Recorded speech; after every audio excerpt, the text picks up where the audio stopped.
آج یہ کیسے انقلاب ہوا کہ یزید جیسے ملعون نے اہل بیت علیہ السلام کو آزاد کر دیا؟ جو بالکل ترس نہیں کھاتا تھا، جس کے دل میں کوئی رحم نہیں تھا، کیوں اس نے آزاد کیا؟ میں یہ مفہوم پیش کرنا چاہتا ہوں مصائب سے پہلے. کون سی ایسی شے تھی جس کی وجہ سے وہ خوف زدہ تھا، ڈر گیا تھا؟ اس کے دل میں کوئی ایمان تو تھا نہیں. وہ خدا ہی کو نہیں مانتا تھا، پیغمبر کو نہیں مانتا تھا، تو اس نے آل رسول کو کیا ماننا تھا؟ نہ قرآن کو مانتا تھا. ہے نا اشعار شیعہ سنی تمام مورخین نے لکھے ہیں کہ اس کے ہاتھ میں شراب کا جام تھا، قرآن کے ورقے رکھے ہوئے تھے، اس پہ رکھتا جاتا تھا شراب کو. جب وہ اہل بیت کو لایا گیا اور بار بار یہ اشعار پڑھتا تھا، لعبت ہاشم بالملک فلا وہی نزل والا ملک جاء. یہ بنی ہاشم نے کھیل کھیلا، ایک کو نبی بنا دیا، کسی کو علی کہہ دیا، کسی کو حمزہ، اور یہ بنو امیہ کو نیچے دکھانے کے لیے کہہ دیا کہ خدا ہے، نہ خدا کو مانتا ہوں. یہ یزید کہہ رہا تھا شراب پی کے، نشے میں شراب کے جب آل رسول لائے جا رہے تھے، کہا نہ میں خدا کو مانتا ہوں، نہ رسول کو، نہ قرآن کو، نہ وحی کو، کسی چیز کو نہیں مانتا. یہ سب کچھ معاذ اللہ استغفر اللہ رب، یہ سب کچھ جھوٹ ہے. یہ بار بار کہہ رہا تھا. تو بعض لوگ بعض کا نادانی میں کہتے ہیں وہ صرف اہل بیت کو نہیں مانتا تھا، باقی سب کچھ مانتا تھا. یزید کسی شے کو نہیں مانتا تھا، نہ خدا پہ اس کا ایمان تھا، نہ رسول پہ، نہ قرآن پہ، کسی شے پہ ایمان نہیں تھا. توہین کر رہا تھا. اس لیے زیدان گرامی علیہ السلام نے کہا کہ اس نے پوری کوشش کی کہ جتنے بھی آثار ہیں وہ ختم کر دیے جائیں. اب وہ میں خطبے میں پیش کر چکا ہوں جناب زینب کبریٰ کے متعلق، جو میں نے خطبہ پیش کیا تھا اس میں تفصیل سے نے پیش کیا کہ بی بی نے پورے دربار کا ماحول منقلب کر دیا تھا. اس لیے اس نے خطبے کی امام سجاد کو اجازت دی تھی، وہ اللہ اجازت نہیں دینا چاہتا تھا. امام خطبہ دیتے تھے، زنجیروں میں ہاتھ ڈال کے وہ بٹھا دیتے تھے، توق جو خاردار تھا گلے میں اس کو ہلاتے تھے، امام دوبارہ بٹھا دیے جاتے تھے کہ نہیں آپ خطبہ نہیں دے سکتے، کیونکہ یزید جانتا تھا اگر امام نے ایک خطبہ دیا تو پورا انقلاب برپا ہو جائے گا. اب کیا ہوا ایسا؟ علامہ مجلسی نے بحار الانوار میں ایک روایت کو نقل کیا ہے، میں صرف اس کو پڑھوں گا اور وہی تمہید ہوگی، مقدمہ ہوگا مصائب کا. اگر میں پورا پیش کر سکا تو پورا مصائب پیش کروں گا. آج مجھے 40 کے صرف مصائب پیش کرنا ہے کہ کیسے علامہ مجلسی کہتے ہیں کہ ایک عیسائی گزر رہا تھا جو اپنی بیٹی اور بیوی کے ساتھ شام آیا تھا، دمشق آیا تھا. اس کے زادرہ ختم ہو گیا. جب سب پیسے ختم ہو گئے تو اس نے سوچا کہ کیا کروں، بادشاہ کے سامنے کوئی تحفہ دوں گا تو وہ اس کے بدلے میں مجھے کوئی انعام دے گا، پیسے دے گا، تو مسلمانوں کے بادشاہ کو کوئی تحفہ دے دیتا ہوں. سوچنے لگا، پھر اس نے کہا کہ ایک ہرنی کو میں کہیں سے شکار کرتا ہوں. گیا، جا کے دیکھا ایک ہرنی بہت خوبصورت تھی، گلے میں رسی ڈالی، گھسیٹتا ہوا جا رہا تھا کہ اچانک زندان کے دروازے پہ ہرنی رک گئی. اس نے بہت کوشش کی، کہا کہ اتنا زور لگا رہا ہوں لیکن کھینچا نہیں جا سکتا. کھینچتا رہا، اچانک اس نے رسی کو ڈھیلا کیا، دھکیلنے لگا، ہرنی بہت تیزی سے زندان کے دروازے پہ آئی. اور علامہ مجلسی کہتے ہیں بحار الانوار میں کہ اس نے فصیح عربی زبان میں کہا السلام علیک یا ابن رسول اللہ. وہ عیسائی تھا، پریشان ہونے لگا کہ یہ کیا کیفیت ہے، جانور بول رہے ہیں. بڑا پریشان ہو کے آگے بڑھا دیکھنے کے لیے کہ زندان میں کون ہے جسے یہ ہرنی نے فصیح عربی زبان میں سلام کیا. تو ایک مرتبہ جب آگے بڑھا تو دیکھا کہ ایک جلا ہوا امامے کا کپڑا ہے کسی کے سر کے نیچے، اور کچھ مستورات بیٹھی ہوئی ہیں، کچھ بچے باقی رہ گئے ہیں. میں نے آج صبح کی مجلس میں کہا تھا نا، جب آل رسول مدینے سے جا رہے تھے نا کربلا تو 46 بچے ساتھ تھے، 46 چلڈرن تھے، 46، اور جب واپس جا رہے تھے تو 10 بچے بھی نہیں رہ گئے تھے. نہ جانے کتنے بچوں کی شہادتیں ہوئی ہیں. آگے بڑھ کے دیکھنے لگا. امام سجاد فوراً اٹھے، زندان کے دروازے پہ آئے، اور ایک مرتبہ اس نے امام کی طرف دیکھا کہ آپ کون ہیں، آپ اس زندان میں کیوں ہیں، یہ ہرنی کیوں بول رہی ہے، اور آپ کا مقام کسی کو کیوں معلوم نہیں. امام نے ہرنی کی طرف دیکھا، دیکھنے کے بعد کہا کہ یہ ہرنی مجھ سے صرف اتنا کہہ رہی ہے کہ مجھے اتنی دیر کی مہلت دلا دیں، میرے 2 بچے ہیں اس پہاڑ کے پیچھے، میں انہیں دودھ پلا کے واپس آ جاؤں. امام نے پلٹ کے اس عیسائی سے کہا میں تجھے ضمانت دیتا ہوں یہ ہرنی واپس آ جائے گی، بس اسے اتنی مہلت دے دے، اپنے بچوں کو دودھ پلا دے. اس نے فوراً اس ہرنی کو آزاد کر دیا. کہا میں نے آپ کی وجہ سے اسے آزاد کر دیا، یہ ہرنی آپ سے مہلت مانگ رہی ہے، یہ آپ کو کیسے معلوم؟ امام نے کیسے آزاد کر دے، میں حجت خدا ہوں. کہا آپ کون ہیں؟ کہا تو نے مسلمانوں کے آخر نبی جو ہیں، نبی آخر زمان، ان کا نام سن رکھا ہے؟ کہا ہاں، محمد مصطفیٰ. کہا کہ ان کے 2 نواسے تھے، حسن و حسین، میں حسین کا بیٹا ہوں. اب وہ تڑپنے لگا. کہا یہ سارے مسلمان ہیں اس شہر کے اندر، اور ان میں سے کوئی بھی آپ کی حرمت کو نہیں جانتا، کوئی آپ کے مقام و عظمت کو نہیں سمجھتا. ایک مرتبہ اس نے گھروں پہ جانا شروع کیا، دروازوں پہ دستک دینا شروع کی، مسلمانوں باہر آ جاؤ، یہ تمہارے نبی کی ذریت ہے جو قید خانے میں، یہ آل نبی ہیں جو تمہارے قید خانوں میں ہیں. مسلمان باہر نکلتے. وہ ایک مرتبہ آ کے پوچھنے لگا یہ مستورات کون ہے؟ کہ یہ نبی کی نواسیاں ہیں. یہ علی کی بیٹیاں ہیں. جب اس نے زیادہ شور مچایا تو یزید کے جو سپاہی تھے انہوں نے اس کو گرفتار کر لیا. علامہ مجلسی کہتے ہیں کہ انہوں نے اس کا سر قلم کیا, اسے مار دیا اور جا کے مدینے سے دمشق سے باہر اس کو پھینک دیا یا دفنا دیا قبر کے اندر. جب دفنا دیا تو اس کی بیٹی نے اور اس کی بیوی نے سنا کہ ہمارے شوہر کو کسی قیدی کی وجہ سے مار دیا گیا ہے. وہ فوراً تلاش کرتی ہوئی دمشق کے باہر اسی قید خانے کے سامنے کھڑی ہوئی. کہا کہ آپ کون ہیں؟ امام سجاد سمجھ گئے. کیا بات ہے؟ کہ ہمارا ایک ہی سہارا تھا وہ بھی آپ نے چھین لیا. امام نے ایک مرتبہ اعجاز سے زندان کے دروازے کھلے, کا میرے ساتھ چل. اور امام اس مقام پہ پہنچے جہاں پہ قبر تھی. کا پروردگارا میری مظلومیت کا واسطہ. ایک مرتبہ قبر کھلی, وہ باہر اٹھا, امام کی قدموں میں گرا, کہا میں آپ پہ ایمان لے کے آتا ہوں, میں گواہی دیتا ہوں آپ حجت خدا ہیں. امام نے کہا واپس چلا جا, تیری زوجہ اور تیری بیٹی بہت پریشان تھے. جب جانے لگے تو امام نے خاتون سے کہا کہ ہم سہارے چھینتے نہیں ہیں, ہم سہارے عطا کرتے ہیں. بس اس کے بعد ایک مرتبہ ایسا ماحول بنا, ہر دمشق کے گھر کے اندر باتیں ہونے لگی کہ کوئی یہ قیدی یہاں آل رسول ہیں, وہ عیسائی کہہ کے گیا تھا. اب ہر جگہ پہ جب باتیں ہونے لگی یزید کے خلاف, سب لوگ گفتگو چیمیں گوئیاں کرنے لگے کہ یزید نے آل رسول کو قیدی بنا رکھا ہے. تو یزید نے کہا ان کو یہاں سے بھیج دو, واپس مدینے چلے جائیں, اب یہ میرے خلاف کچھ نہیں کر سکتے, یہ بیویاں ختم ہو چکی ہیں, ان کو قید کے اندر اتنی مسلسل سختیاں آئی ہیں کہ یہ میرے خلاف کچھ نہیں کر سکتے. ایک مرتبہ اس نے کہا کہ میں آپ کو آزاد کرنا چاہتا ہوں. میں آپ سے سوال کروں, اگر کسی دو گروہوں میں جنگ ہو, شرائط وہ رکھتا ہے جو جیتتا ہے, شرائط وہی رکھتا ہے جو جیتتا ہے. تو ایک مرتبہ یزید نے کہا میں آپ کو آزاد کرتا ہوں. امام سجاد نے کہا ہماری کچھ شرائط ہیں, شرائط پوری کر دے, ہم واپس چلے جائیں گے. کہا کیا شرائط ہے؟ کہ پہلی شرط ہے شہداء کے سروں کو واپس کر دے. دوسری شرط یہ ہے کہ جو تبرکات لوٹے تھے تبرکات کو لوٹا دے. اور تیسری شرط یہ ہے کہ ہمیں یہاں پہ رونے کے لیے ایک مکان دے دے, ہم اب تک کھل کے رو نہیں سکے ہیں. بس بھئی آپ پہ اور مجھ پہ تو کوئی پابندی نہیں ہے, بیویوں کے گریے پہ بھی پابندی تھی. آج سنیں گے مصائب کو, بس بھی بس ایک چراغ رہنے دیجئے گا. اب سنیں گے مصائب کو, یہ چراغ بجھا دیے گئے تاکہ کوئی رونے میں حیا نہ کرے, کوئی رونے میں شرم نہ کرے. لیکن پھر بھی کچھ دیر بعد یہ چراغ جلا دیے جائیں گے, ہمیشہ تاریکی نہیں رہے گی. ایک 3.5 برس کی بچی تھی, وہ ہمیشہ یہی سوال کرتی تھی, اماں دوبارہ کبھی چراغ بھی جلیں گے, کبھی روشنیاں بھی ہوں گی. بس بھئی ایک مرتبہ مکان دیا کہ آپ یہاں پہ گریا کر سکتے ہیں. ساری بیبیاں زمین پہ بیٹھی گریا کر رہی تھی, روتی جاتی تھی. کوئی مصائب پڑھنے والا نہیں تھا. ایک بی بی آواز دیتی تھی واہ حسین, ساری بیبیاں رونے لگتی تھی. جب خاموش ہوتی دوسری بی بی کہتی واہ عباسا, پھر جب خاموش ہوتی کوئی بی بی کہتی واہ علی اکبرا, پھر کوئی کہتی واہ علی اصغرا, واہ قاسمہ. بس شہداء کے نام آتے تھے, مصائب ذہن میں آ جاتے تھے. کسی کا لاشا پامال ہوا ذہن میں آتا تھا, کسی کے چھوٹے سے لاشے کے گلے میں تیر لگنے کے مصائب ذہن میں آتے تھے.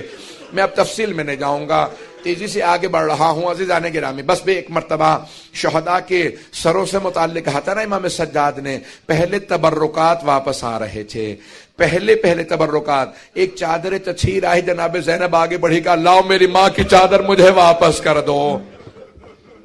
اتنے میں 2 چھوٹی چھوٹی بالیاں آئے, ساری بیویوں نے جناب رباب کو دیکھا, سمجھ گئیں کہ بالیاں جس بی بی کی تھی اب وہ نہیں رہی. یہ بالیاں لائی گئیں, جناب رباب نے تڑپ کے بالیوں کو لیا, کہا جس کی بالیاں تھی اب وہ نہیں رہی. اتنے میں ایک آدمی ایک انگوٹھی لے کے آیا. امام سجاد سے جناب زینب نے پوچھا بیٹا سجاد یہ کس کی انگوٹھی ہے؟ کہا پھوپھی اماں میرے بابا کی انگوٹھی ہے. جب بجدل انگوٹھی اتار رہا تھا نا, انگوٹھی اتر نہیں رہی تھی, اس نے خنجر نکالا, انگلی کو کاٹو, اور انگوٹھی اتار کے لوٹ کے لے گیا. اجرکم اللہ, اجرکم اللہ. کوئی بخل نہ کرے, بلند آواز سے روئیے گا. امام سجاد کہتے ہیں میرے بابا پہ ایسے گریا کرو جیسے ایک بوڑھی ماں جوان بیٹے پہ روتی ہے.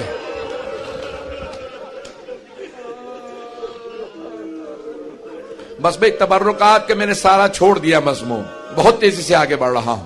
تبرکات آ چکے، اب ایک مرتبہ شہداء کے سر واپس آنے لگے۔ پہلا جو سر آیا بڑا ننھا سا سر تھا، جناب رباب نے اپنے برقعے کا دامن پھیلایا کہ اللہ علی اصغر کا سر مجھے دے دو۔ بی بی نے کچھ دیر سر لے کے گریا کیا، پھر ایک سوال کیا، علی اصغر اب مثلوں کا تنہر، بیٹا کہ تجھ جیسے بچوں کو بھی نہر کیا جاتا ہے؟ بیٹا اونٹوں کو نہر کیا جاتا ہے۔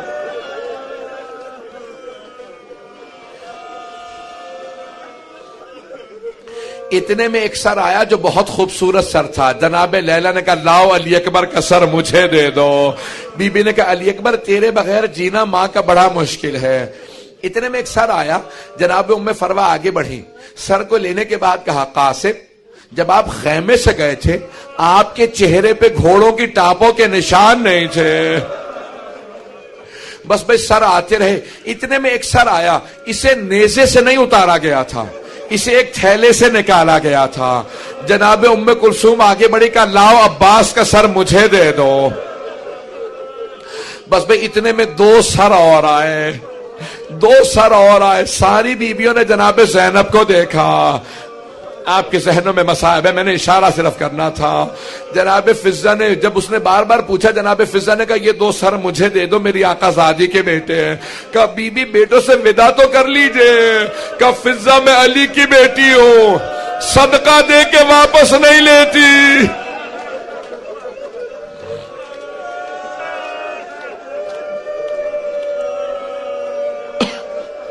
بس بھئی ایک مرتبہ ایک ایسا سر آیا، ساری بیبیاں تعظیم میں کھڑی ہو گئیں۔ جناب زینب آگے بڑھی کہ لاؤ میرے ماں جائے حسین کا سر، مجھے میرے بھائی کا سر دے دو۔ ساری بیبیوں نے حلقہ باندھا، بلند آواز سے گریہ کرنے لگی، ماتم کرتی جاتی تھی بیبیاں۔ بس بھئی ایک مرتبہ 3 دن تک بیویاں روتی رہیں، گریہ کرتی رہیں۔ امام سجاد نے اعلان کیا کہ پھوپھی اماں سب بیویوں سے کہتے ہیں کل صبح ہم مدینے واپس چلے جائیں گے۔ صبح نمودار ہوئی، میں نے 2 جگہ یہ مصائب پیش کیا، صرف یہ ایک جملہ پیش کر رہا ہوں وہاں اپنے مصائب سے۔ جیسے صبح نمودار ہوئی تو جناب زینب سے امام سجاد نے پوچھا پھوپھی اماں بیویاں تیار ہیں؟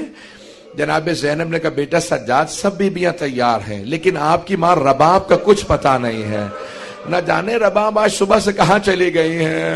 امام سجاد نے کہا پھوپھی اماں مجھے پتا ہے میری ماں کہاں گئی ہے، بیویوں سے کہیں تیار ہو، راستے سے ماں کو لے لیں گے۔ جب چلے تو جناب زینب نے کہا بیٹا سجاد یہ راستہ تو زندان کو جاتا ہے۔ کہا پھوپھی اماں میری ماں زندان کی ایک قبر سے ودا کرنے گئی ہے۔ جیسے ایک ماں بچے سے لپٹ کے روتی ہے نا، جناب رباب قبر سے لپٹی ہوئی تھی، بار بار کہتی تھی سکینہ تمہیں سب سے زیادہ شوق تھا مدینے جانے کا، بیٹی اٹھو ہم مدینے جا رہے ہیں۔ امام سجاد آگے بڑھے، ماں کا بازو تھاما، جناب زینب نے بازو پکڑا کر رباب جو چلے جاتے ہیں ان کے ساتھ دنیا سے نہیں چلے جاتے، رباب صبر کرو۔ بس بھئی اٹھی بیبیاں چلیں۔ ایک مرتبہ جیسے دمشق سے قافلہ باہر آیا نا تو جناب زینب نے آواز دی بیٹا سجاد ذرا قافلے کو رکوا دیجئے۔ قافلہ رک گیا، بی بی نے ساری بیبیوں سے کہا، جناب زینب نے بیبیوں ذرا دوبارہ دمشق کا رخ کرنا۔ سب بیبیوں نے دمشق کا رخ کیا۔ جناب زینب نے ہاتھوں کو اٹھا کے کہا کہ بیبیوں گواہ رہنا، سکینہ میں چھوڑ کے جا رہی ہوں، بیٹی میں وعدہ کرتی ہوں میں واپس آؤں گی۔ بس بھئی سب بیبیاں تڑپنے لگی، رونے لگی۔ امام سجاد نے قافلے کو دوبارہ چلا کر قافلے کو چلا دو۔ ایک ایسا مقام آیا کہ جہاں پہ جو قافلے کے ساتھ چل رہا تھا اس نے آواز دی کہ سید سجاد ہم ایک ایسے مقام پہ ہیں یہاں سے راستہ مدینے بھی جاتا ہے کربلا بھی جاتا ہے، بس کربلا کا نام سننا تھا۔ ساری بیبیاں تڑپنے لگی کہ سجاد ہم لاشیں چھوڑ کے آئے تھے، ہمیں کچھ دیر کے لیے کربلا لے چلو، ہم قبروں کی زیارت کرنا چاہتے ہیں۔ امام سجاد نے کہا ہمیں کربلا جانا ہے۔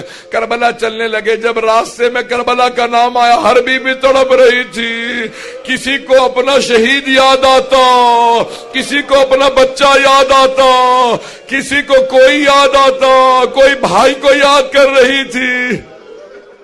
ہر بیوی تڑپ رہی ہے. وہاں جناب جابر عطیہ رسول خدا کے صحابی کے ساتھ دونوں صحابی پہنچے. جیسے ہی پہنچے نا تو کربلا میں پہنچے. جناب جابر نابینا ہو چکے تھے. عطیہ سے اپنے غلام سے کہا کہ مجھے حسین کی قبر پہ لے چل. کہا قبور ہیں لیکن نام نہیں لکھے ہوئے, پہچانا نہیں جا رہا کون سی قبر کس کی ہے. تو جناب جابر نے آواز دیا حسین میں جب بھی آپ سے ملنے آتا تھا مجھے گلے لگاتے تھے. اے حسین میں مدینے سے آیا ہوں, کچھ دیر کے لیے مجھے گلے لگا لیجئے. جناب جابر ابھی تڑپ ہی رہے تھے کہ اتنے میں جناب جابر کو محسوس ہوا کہ قافلے کے آنے کی آہٹ محسوس ہو رہی ہے. بس بھئی 5 سے 7 منٹ کی زحمت دوں گا, زیادہ مصائب نہیں پڑھوں گا. آج تابوت ہے نا سید الشہداء کا, کوئی رونے میں بخل نہ کرے. آج جب تابوت پہ آپ پرسہ دیں گے نا تو 3 بیبیوں کو پرسہ دے دیے گا. جناب سیدہ کو کہے گا بی بی آپ کے بیٹے کی شہادت کا بڑا افسوس ہے, بی بی لاشے کے پامال ہونے کا بڑا افسوس ہے. دوسری بی بی جناب زینب کبریٰ کہے گا بی بی آپ نے اپنے بھائی کو لاشے کو پامال ہوتے دیکھا تھا, شمر کو خنجر چلاتے دیکھا تھا. اور تیسری کون سی بی بی ہے جسے پرسہ دینا ہے؟ تیسری بی بی جو 3.5 برس کی بی بی, حسین کے سینے پہ سونے والی بی بی. اجرکم اللہ, اجرکم اللہ. بھئی تھک تو نہیں گئے آپ لوگ؟ مسلسل رونا بڑا مشکل کام ہے آپ مسلسل رو رہے ہیں نا, مسلسل رونا جناب زینب کا کام ہے, یہ مسلسل رونا سید سجاد کا کام. ایک مرتبہ جابر نے جب آہٹ محسوس کی کوئی قافلہ آ رہا ہے, فوراً عطیہ سے پوچھا کہ ابھی قافلہ آ رہا ہے, قافلہ کس کا ہے؟ کہ اگر یہ میرے مولا سجاد ہوئے میں تجھے آزاد کر دوں گا. ایک مرتبہ غلام نے پوچھا اپنے مولا کی کوئی علامت تو بتائیں. کہ میرا مولا 23 برس کا جوان ہے, میرا مولا بڑا قداور ہے, میرے مولا کی کمر بڑی مضبوط ہے, میرے مولا کے بازو بڑے مضبوط ہیں. غلام نے دور سے دیکھا کہ یہ آپ کے مولا نہیں ہے. کہ کیوں؟ کہ ان کی داڑھی سفید ہے, کمر جھکی ہوئی ہے.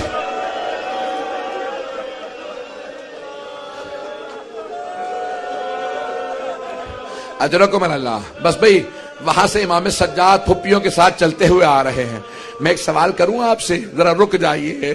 آپ نے دیکھا خدا نہ خواستہ اگر کسی گھر میں کسی بزرگ کا انتقال ہو جائے تو سب جاتے ہیں بیٹوں کو پرسہ دیتے ہیں. امام سجاد کو کسی نے امام حسین کا پرسہ نہیں دیا تھا. امام کربلا کے بعد سے تڑپ رہے تھے مجھے کوئی گلے لگائے, مجھے کوئی میرے بابا کا پرسہ دے. کوئی کہے سجاد آپ یتیم ہو گئے, آپ کی پھپھیوں کا پردہ چھن گیا. کسی نے گلے نہیں لگایا تھا. جیسے ہی امام سجاد کی جناب جابر پہ نگاہ پڑی, خود ہی آگے بڑھے, جناب جابر کو گلے سے لگایا. جیسے کوئی کئی دنوں سے کسی اپنے کو تلاش کر رہا ہو, گلے لگا کے کہا جابر ہاں ہونا قتلا رجالنا. جابر اس سرزمین پہ ہمارے مردوں کو ذبح کیا گیا. جابر میرے بابا کے لاشے پہ گھوڑے دوڑائے. جابر میری پھپھیوں کے پردے چھنے, میری چھوٹی بہن کو تماچے لگے. جابر میرے گلے میں توق تھا, ہاتھوں میں زنجیریں, پاؤں میں بیڑیوں, نبی کی نواسیاں شرابی کے دربار میں گئی.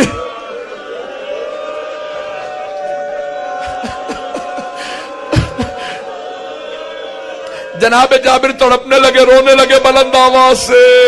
جب بہت روئے تو جناب امام سجاد نے کہا جابر میں آپ سے کہوں گا کچھ دیر کے لیے دور چلے جائیے. جناب جابر نے کہا مولا میں تو نابینا ہوں, کچھ دیکھ نہیں پاتا, میں کچھ نہیں دیکھ سکتا, اپنی پھپھیوں کو بلا لے. مولا نے کہا جابر آپ دیکھ نہیں سکتے, سن تو سکتے. ابھی میری پھپھیاں بیان کریں گی, کوئی کسی قبر پہ گرے گی, کوئی کسی قبر پہ. جابر ذرا دور چلے جاؤ, میری پھپھیاں بیان کریں گی.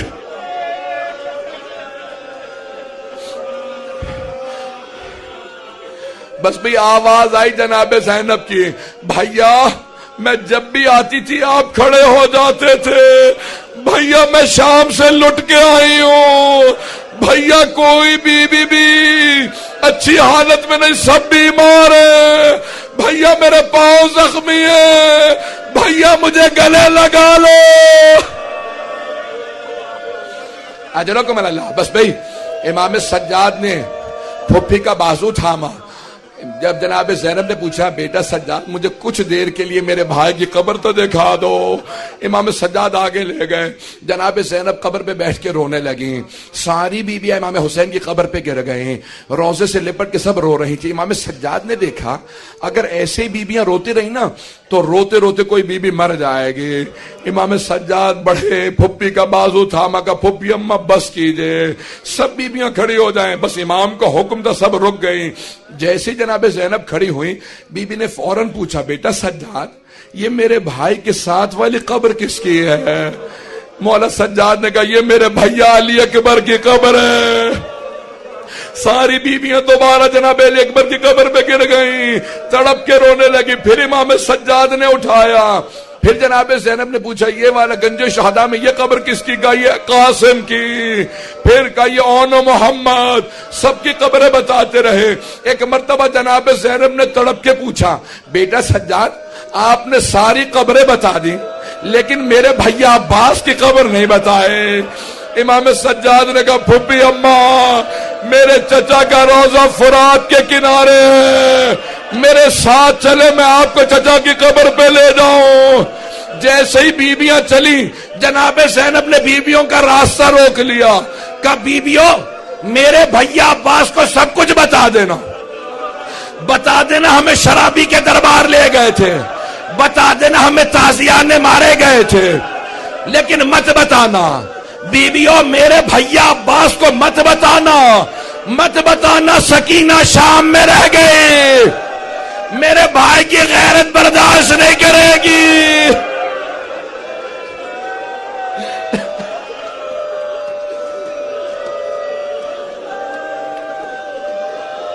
بس بھئی تابوت برآمد ہونے والا ہے، اگر 2 منٹ کی زحمت دوں، اگر سب میری طرف دیکھیں گے تابوت آ گیا، بس بھئی 2 منٹ کی زحمت دے رہا ہوں، سب میری طرف دیکھیں گے تابوت آنے والا ہے۔